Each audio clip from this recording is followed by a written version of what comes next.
कथन और निष्कर्ष की ऐसा वीडियो लेकर आया हूं जिससे आप क्वेश्चनों को देखकर डायरेक्ट आंसर लगा सकते हैं। तो देखते हैं, इससे कम से कम 1 से 2 क्वेश्चन हर एग्जाम में पूछा जाता है। तो पूरा वीडियो देखिए, हमारे चैनल को सब्सक्राइब कर लीजिए, वीडियो अच्छा लगे तो लाइक कर दीजिए और वीडियो को लास्ट तक देखना क्योंकि बहुत मज़ेदार इससे ट्रिक है। आप देखेंगे जैसे ये क्वेश्चन को वैसे ही टिक लगा देंगे। तो क्या करते हैं, पहले थोड़ा सा समझ लेते हैं। तो पिछली वाली क्लास में हमने बताई थी डायग्राम के द्वारा कैसे हल करना है। अब देखेंगे प्रतिशत और प्रतिशत किससे बना, वही डायग्राम से बना है। जैसे हमने एक बताया था, एक ये वाला बी, सभी ए बी हैं तो इसका पूरा हिस्सा क्या है, बी के अंदर है। तो मतलब इसका 100% भाग बी के अंदर, तो इसको 100% कर लेंगे। उसके बाद कुछ भाग इसको क्या कर देंगे, 50%, क्योंकि ए ने पूरा योगदान दे दिया है बी को। मतलब जो इसका है, जैसे एक पूरी है उसका कुछ भाग ऐसे कहीं छेद कर दो, उसके बाद फिर उसी में सेट कर दो तो वो ए हो गया, ये भी हो गया। तो इसका जो 100% भाग बी के अंदर, मतलब इसे 100% कर लेंगे, इसे 50। तो देखते हैं किस तरह से है। तो सबसे पहले क्या आता है, कथन और निष्कर्ष का खेल है। तो कथन में क्या होते हैं, चार रहते हैं, सभी, कुछ, कोई नहीं, कुछ नहीं। तो देखते हैं, सभी का मतलब जो एक पार्ट है वो 100%, बी का मतलब 50। तो सभी में पहला वाला जो आएगा वो 100, दूसरा वाला आएगा 50। उसी तरह अगर कुछ है तो 50-50। उसके बाद कोई नहीं का मतलब कि जैसे फिगर में देखेंगे तो क्या होगा, ए का मान बी से कोई मतलब, ए का 100% बी के 100% से कोई मतलब नहीं रखता है, तो इसलिए 100%। कुछ नहीं तो मतलब पहला वाला 50, दूसरा वाला 100। इस तरह से हल करेंगे। अब देखते हैं नोट क्या है, प्लस कथन में निष्कर्ष प्लस ही आएगा। मतलब अगर प्लस कथन है तो निष्कर्ष भी प्लस होना चाहिए, अगर माइनस कथन है तो निष्कर्ष माइनस भी आना चाहिए। मतलब प्लस की अगर पॉजिटिव बात आ रही है, सोच के देख लीजिए, पॉजिटिव बात हो रही है और वहाँ पे अगर नेगेटिव बात आ जाए तो गलत हो जाएगा। मान लो किसी ने कहा कि आपको पढ़ना चाहिए, आगे वाला निष्कर्ष निकाले मैं क्यों पढ़ूं, तो निगेटिव होगा तो ये उल्टी बात हो गई। तो उल्टी बात नहीं करनी, अगर माइनस है तो माइनस ही आनी चाहिए, प्लस है तो प्लस आना चाहिए। तो इस तरह से उसके बाद देखो, सभी जो है ये सभी, इसे कहेंगे प्लस, कुछ है तो प्लस, कोई नहीं मतलब जहाँ नहीं है तो वो माइनस हो गया, मतलब उसे माइनस कहेंगे। उसके बाद निष्कर्ष थोड़ा सा देख लेते हैं। एक कथन में अगर कहा जाए कुछ ए बी हैं, अगर इसके निष्कर्ष बनाए जाएं तो 4 ये हो गए, 2 बनेंगे। जैसे कुछ ए बी हैं तो इसी तरह हो जाए कुछ बी ए हैं तो इसके 2 हो गए। उसके बाद सभी ए बी हैं तो सभी बी ए हैं। फिर इसके बाद कोई ए बी नहीं है तो कोई बी ए नहीं है तो हो गए 6। उसके बाद कुछ ए बी नहीं है तो कुछ बी ए नहीं है, इस तरह से बन जाएंगे 8 निष्कर्ष बन गए। और उसके बाद कथन में एक पहले से दिया गया है तो इसे रिपीट नहीं करेंगे तो यहाँ पर हो जाएंगे 7। अगर ये सेम ना हो, जैसे 2 कथन दिए गए हो और क्रॉस अगर करना हो, ए और मान लो यहाँ पे बी हो, यहाँ से और इस तरह से बनाना हो तो इससे बन जाएंगे 8। ये 2 वाले में देखेंगे। और थोड़ा सा और नियम समझ लें। सबसे महत्वपूर्ण नियम क्या है कि जितनी व्यय मतलब जितना आप कमाओगे, जैसे आप 100 रुपये लेकर आए तो इसमें क्या है, उधार लेने वाला काम नहीं कि पड़ोसी से उधार ले लो। इसमें क्या है, आप 100 रुपये कमाते हो तो ज़्यादा से ज़्यादा 100 रुपये ही खर्च कर सकते हो। ये नहीं कि 100 रुपये कमाए पड़ोसी से 50 रुपये ले लिया तो 150 हो गए। तो जितना कमाओगे उतना ही खर्च करना है। तो इसको क्वेश्चन में तीनों नियम को कैसे अप्लाई करना है, इसे हम प्रश्न में देखते हैं। तो पहले क्या करेंगे, हमें सिंगल कथन लेना है। कथन क्या करना है, सिंगल, उसके बाद उससे संबंधित निष्कर्ष, फिर उसके बाद 2 कथन लेना है, उसके बाद उससे संबंधित निष्कर्ष, उसके बाद 3 कथन लेना है, उसके संबंधित निष्कर्ष।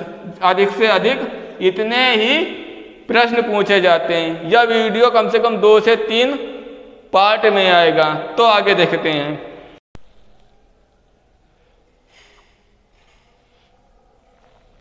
अब देखते हैं एग्जाम्पल से। तो पहले लेंगे एक कथन वाला। तो इसमें क्या करना है, एक कथन, सभी ए बी हैं। तो देखेंगे इसे हल करने का तरीका क्या है। तो सबसे पहले क्या करेंगे, प्लस या माइनस की जांच करेंगे। तो ये प्लस हो गया। उसके बाद इसी के आधार पर तो हमने क्या नियम बताया था, अगर प्लस है तो प्लस आएगा, माइनस है तो माइनस आएगा। अगर विपरीत है तो गलत कर देंगे, नहीं तो प्लस वाला अगर प्लस है तो उसे रोकेंगे, डायरेक्ट सही का निशान नहीं लगाएंगे, उसे रोक कर उसके बाद दूसरा नियम में चेक करेंगे। तो अगर विपरीत चिन्ह आ रहा है, अगर प्लस आ रहा है, अगर माइनस आ रहा है तो डायरेक्ट गलत कर देंगे। तो क्या है, ये प्लस है तो देखेंगे कौन सा, ए माइनस है।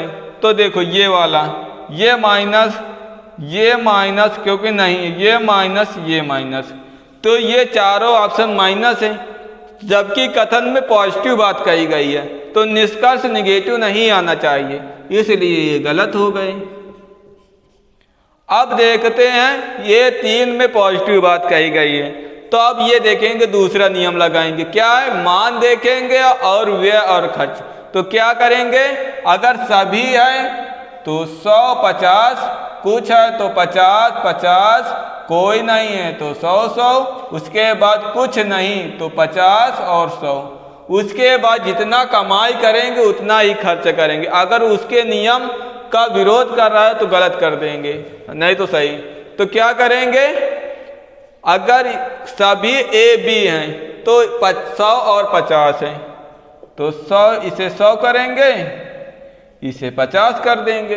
अब क्या है, कुछ ए बी है तो कुछ वाला क्या, 50 50, तो क्या करेंगे 50 50। अब यहां से मिलाएंगे, ए 100 रुपए कमा रहा है लेकिन खर्च कितना कर रहा है, 50, बी 50 है तो 50 है, तो मतलब ये वाला सही हो गया। उसके बाद इसी तरह दूसरा देखेंगे, क्या करेंगे, यहाँ पे 50 50 डायरेक्ट लिखना है, 50 50 कुछ है तो। उसके बाद ए कमा रहा है 100 तो खर्च कर रहा है 50, उसके बाद बी कमा रहा है 50 तो खर्च कर रहा है 50, तो ये भी सही हो गया। अब उसके बाद सभी बी ए हैं तो सभी वाले में क्या था, 100 और 50, तो 100 और 50। तो अब देखेंगे ए कमा रहा है 100 रुपए, खर्च कर रहा है ए 50 रुपए, बी लेकिन 50 रुपए कमा रहा है, खर्च कर ले रहा है ज़्यादा, जबकि 50 रुपए से कम वो खर्च कर सकता है लेकिन खर्च कर लेता है ज़्यादा, इसलिए गलत हो गया। तो निष्कर्ष सिर्फ इसमें 2। तो मतलब आप समझ में आ गया किस तरह से हल करना। पहले क्या, प्लस या माइनस के आधार पर क्वेश्चनों को सही या गलत करना है। अगर प्लस वाले में आ रहा है, प्लस ऊपर है, अगर नीचे प्लस दिया तो उसे रोक लेना, अन्यथा सभी को गलत कर देना है। दूसरा क्या, मान के आधार पर इसी तरह उनको सही या गलत करना है। ये हो गया कथन एक वाला। फिर उसके बाद अन्य कथनों पर अपने हिसाब से आप सही और गलत का, जैसे कथन लिखना है, उसके बाद इस तरह निष्कर्ष लिख के आप इसी तरह गलत और सही का फैसला करें। तो पहला क्या है, कुछ ए बी हैं, उसी तरह क्या, कोई ए बी नहीं है, फिर उसके बाद कुछ ए बी नहीं है, तो निष्कर्ष इसके साथ नहीं करेंगे, इससे साथ नहीं करेंगे, इससे साथ नहीं करेंगे। तो कॉपी में आप प्रैक्टिस कर सकते हैं क्योंकि वीडियो लंबे लंबे हो जाएंगे, इसलिए टाइम कम होने के कारण आप अपने कॉपी में इसे हल कर सकते हैं। अब देखते हैं 2 कथनों वाला प्रश्न। अब देखते हैं 2 कथन वाला। तो 2 कथन के पहले कथन देखेंगे, उसके बाद निष्कर्ष कितने बनते हैं, उसके बाद नियम देखेंगे। तो क्या है, कथन क्या है, कथन का सभी ए बी हैं, उसके बाद कुछ बी सी हैं, तो ये हमारा कथन हो गया। अब देखते हैं निष्कर्ष। तो अगर ये कथन हो गया। उसके बाद ये निष्कर्ष है। अगर सिंगल वाला तो हमने पहले बता दिया है, अगर जिसने उस नियम को नहीं देखा तो पहले उसके अच्छे से देख लें।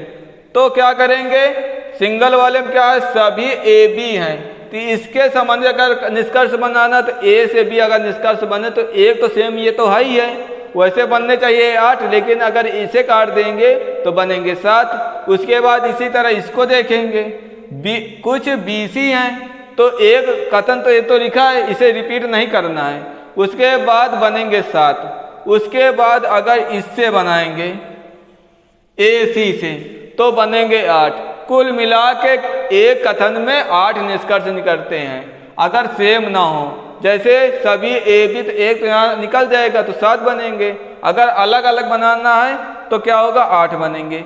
अब देखते हैं थोड़ा सा नियम क्या है। अगर 2 कथन हैं तो कॉमन पद जरूर होना चाहिए, कॉमन पद नहीं है तो वह निष्कर्ष मतलब कि एक भी निष्कर्ष नहीं निकलेंगे। अगर कॉमन पद नहीं है, मान लो अगर बी कामा है 2 कथनों में, तो क्या होगा, नो कंक्लूजन, मतलब जितने भी निष्कर्ष होंगे तो आप डायरेक्ट गलत कर सकते हैं।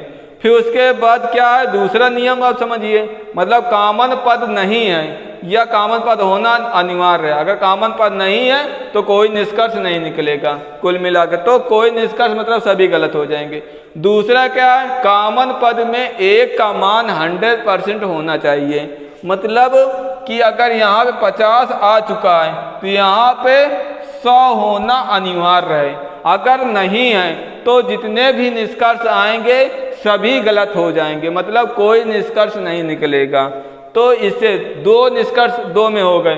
उसके बाद तीसरा नियम क्या है, अगर ये प्लस है या माइनस है या प्लस है या माइनस है तो क्या आएगा, अगर प्लस प्लस है तो आएगा प्लस, मतलब अगर पहला कथन प्लस है दूसरा प्लस है तो उससे निष्कर्ष जो होंगे वो प्लस ही बनेंगे। अगर माइनस है, इन दोनों को मिलाकर, ये नहीं सिंगल में कर लिया, ये सिंगल वाला अलग है, ये वाला सिंगल, इसमें दोनों को मिलाकर करना है, मतलब A और C की बात हम कर रहे हैं।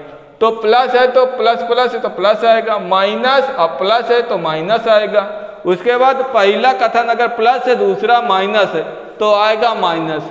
अगर गलती से दोनों माइनस आ गए तो क्या होगा, एक भी निष्कर्ष नहीं निकलेंगे, मतलब जितने भी निष्कर्ष लिखे होंगे सबको आप डायरेक्ट गलत कर सकते हैं। तो गलत करने में कितना है, कॉमन पद होना चाहिए, नहीं तो सभी निष्कर्ष गलत।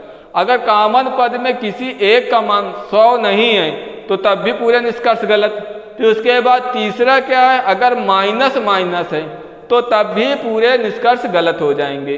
तो ये नियम आप अच्छे से देख लें। उसके बाद जो चौथा नियम है, आय के अनुसार खर्च होगा, मतलब कोई बंदा अगर 50 रुपये कमा रहा है और 100 रुपये खर्चा कर रहा है तो वो गलत है, क्योंकि वो दूसरे से इसमें उधार नहीं ले सकता है। तो आप यहाँ ऐसे भी गलत कर सकते हैं, 100 रुपये कमा रहा है तो वो 50 रुपये खर्चा कर सकता है, 100 रुपये खर्चा कर सकता है। 100 रुपये कमाने वाला अगर 50 रुपये कमाने वाला है तो 50 खर्चा कर सकता है, लेकिन 100 रुपये नहीं खर्चा कर सकता, नहीं, गलत हो जाएगा। तो 4 नियम हो गए। अब देखते हैं निष्कर्ष। तो निष्कर्ष का सभी AC हैं, उसके बाद कुछ CA हैं, कोई AC नहीं, तो इसे हल करते हैं। तो क्या सभी AB हैं, तो पहला क्या होगा, ये इसे प्लस करेंगे। पहले देखेंगे कॉमन पद, तो कॉमन पद तो इसमें है। उसके बाद देखें कॉमन पद में एक का मान 100 होना चाहिए, तो सभी में क्या है, सभी पहला 100 दूसरा 50। फिर कुछ क्या है, कुछ ABC है तो पहला 50 दूसरा भी 50, तो ये भी 50 ये भी 50। अब क्या किए हैं, कॉमन पद में किसी एक का मान 100 होना चाहिए, तो किसी एक का मान 100 नहीं है, मतलब दोनों जगह 50-50 है। तो आप इसमें पूरे जो जितने निष्कर्ष है आप सभी में गलत कर सकते हैं। तो क्या पहला निष्कर्ष नहीं गलत, दूसरा निष्कर्ष, तीसरा गलत, मतलब क्या तात्पर्य है, एक भी निष्कर्ष नहीं निकलेगा ये तीनों नियम में। तो देखते हैं थोड़ा सा इससे संबंधित एग्जाम्पल। अब देखते हैं दो कथन लेकर उससे बनने वाला क्वेश्चन। तो क्या है क्वेश्चन, सबसे पहले देखेंगे प्लस और माइनस। तो सभी ए बी हैं तो ये प्लस हो गया। उसके बाद कोई बी सी नहीं है तो ये माइनस हो गया। तो प्लस माइनस बराबर माइनस। उसके बाद क्या करेंगे, सभी है तो ये 100 ये 50, कोई नहीं है तो ये 100 ये 100।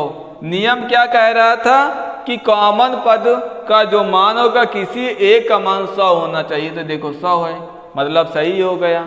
उसके बाद क्या है, हम पहले एक एक अलग अलग निष्कर्ष देखते हैं। तो पहले इसको लेंगे, इसके बाद इसको लेंगे, मतलब कथन एक से बनने वाले निष्कर्ष देखेंगे। जैसे पहले सिंगल वाले देखा था, सिंगल कथन को लेकर उसी तरह से, ताकि सब पूरा प्रैक्टिस होती जाए। तो देखेंगे पहले सिंगल वाले को देखकर। तो अगर सभी ए बी हैं तो दूसरे वाले से हमें मतलब नहीं रखना है। तो क्या पहला प्लस है तो सभी जो निष्कर्ष हैं पॉजिटिव आना, प्लस आना चाहिए। तो देखो कुछ ए बी नहीं है तो ये गलत हो गया, कोई ए बी नहीं है तो ये गलत हो गया। और भी हम अपने आप से निष्कर्ष 7 निष्कर्ष बनेंगे तो अपने आप से हम प्रैक्टिस कर लेंगे, क्योंकि वीडियो लंबा बन जाता है। उसके बाद क्या कहें, सभी बी ए हैं तो सभी बी ए हैं तो ये 100 हो गया, ये 50 है। तो इसमें बी 50 कमा रहा, खर्चा कितना कर रहा है 100, मतलब गलत। जितना खर्च कमाए उतना ही खर्चा करना। तो 50 कमा रहा है, खर्चा क्या कर रहा है, ये 100 रुपये खर्चा कर रहा है। तो ये पहला निष्कर्ष से हमने कथन से जितने बनना है 7 बनना, लेकिन हमने 3 समझाए। अब देखेंगे दूसरा। तो क्या कोई बी सी नहीं तो माइनस है, तो जितने निष्कर्ष हैं माइनस। अगर पॉजिटिव आ रहा तो गलत है। तो सभी बी सी हैं तो ये पॉजिटिव मतलब गलत। कुछ बी सी हैं पॉजिटिव मतलब गलत। कुछ सी बी नहीं, जगह कर ले नहीं, कुछ सी बी नहीं है मतलब माइनस। आप डायरेक्ट इसे सही नहीं कर सकते हैं। उसके बाद चेक करेंगे तो कुछ सी बी नहीं है तो ये 50 ये 100। आप देखेंगे बी 100 कमा रहा है, खर्चा कितना कर रहा है 100। उसके बाद सी 100 कमा रहा है, खर्चा कितना कर रहा है 50। तो मतलब ये सही। उसके बाद देखते हैं पहले और दूसरे को मिलाकर। तो नियम आप एक बार और दोहरा ले, मतलब प्लस और माइनस मिलाकर माइनस आना चाहिए। तो जितने पॉजिटिव वाले हैं वो पहले गलत कर देंगे, उसे पहले फुर्सत में बाहर कर देंगे। तो क्या करेंगे, प्लस और माइनस मिलाकर माइनस आना चाहिए। तो सभी ए सी हैं तो मतलब ये पॉजिटिव, क्या आना चाहिए निष्कर्ष, माइनस मतलब गलत। सभी सी ए हैं मतलब पॉजिटिव मतलब गलत। कोई ए सी नहीं है मतलब निगेटिव, तो इसे रोक कर रखेंगे। उसके बाद कुछ सी ए है पॉजिटिव मतलब गलत। उसके बाद कुछ ए सी नहीं है तो इसे रोक के रखेंगे, माइनस है क्योंकि। कुछ सी ए नहीं है इसे रोक के रखेंगे। उसके बाद देखेंगे, अब ये हो गया। अब देखेंगे व्यय, मतलब जितना कमा रहा है उससे ज़्यादा खर्चा नहीं कर रहा है। कोई ए सी नहीं है तो मतलब 100। उसके बाद देखेंगे ये वाला, कुछ ए सी हैं तो ये 50 ये 100, ये 50 ये 100। आप देखेंगे ए कितना है 100, तो यहाँ कितना ए 100, यहाँ पे सी कितना 100, तो यहाँ सी कितना 100 मतलब सही। उसके बाद क्या है, कुछ ए सी नहीं है मतलब ए कितना है, यहाँ पे 50 है यहाँ पे 100 है, तो यहाँ पे 100 है यहाँ पे 50 मतलब ये वाला सही। यहाँ पे सी कितना है 100, यहाँ पे सी कितना है 100 मतलब ये सही। अब देखेंगे दूसरा, सी कितना है, यहाँ पे 100 है, यहाँ पे 100 यहाँ पे 50 है। यहाँ पर ए कितना है 100 है, यहाँ पे 100 है मतलब ये सही। इसी तरह से आठों 1 2 3 4 5 6 हमने बता दिया। आप 2 स्टेप अपने आप से कर लेना। अगले वीडियो में इससे संबंधित कम से कम 6-7 क्वेश्चन लेकर आऊँगा। आप उससे पूरे तरह से आप मतलब समझ में आ जाए कैसे हल करना है। अगर वीडियो अच्छा लगे तो हमारे चैनल को सब्सक्राइब कर लीजिए, लाइक कर दीजिए। मिलते हैं अगले वीडियो में।